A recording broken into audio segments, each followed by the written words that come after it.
खानपुर गांव दिन में बिल्कुल नॉर्मल लगता है। लोग हंसते हैं, बच्चे खेलते हैं, लेकिन रात को यह गांव सांस लेना भी बंद कर देता है।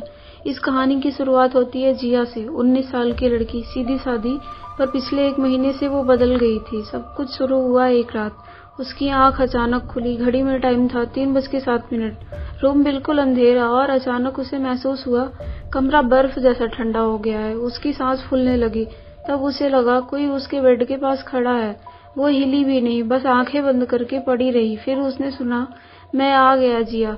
उस रात वो चीख भी नहीं पाई। हर रात 3:07 पर उसकी आंख खुलने लगी। हर रात बेड के पास वजन महसूस होता। एक रात उसने आंखें खोल दी। रूम खाली था, पर बेड के पास गीली मिट्टी के निशान थे, जैसे कोई बाहर से चलकर आया हो। पापा ने सीसीटीवी कैमरे लगवाए। अगली सुबह फुटेज देखा गया।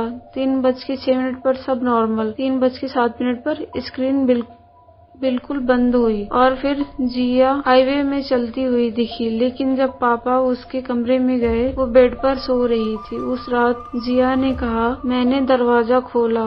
कौन सा दरवाजा? जो हवेली के नीचे है। गांव के कोने पर एक पुरानी हवेली है। लोग कहते हैं वहाँ कुछ गलत जगाया गया था और शायद वो कभी गया नहीं। फिर जिया की माँ गायब हो गई। दरवाजा बंद, खिड़की बंद, बस फ्लोर पर मिट्टी की लकीरें।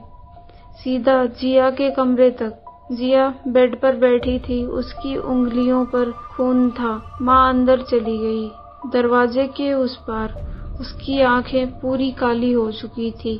गांव वाले उसे हवेली ले गए। अंदर हवा ठंडी हो गई। जिया बीच में खड़ी हो गई।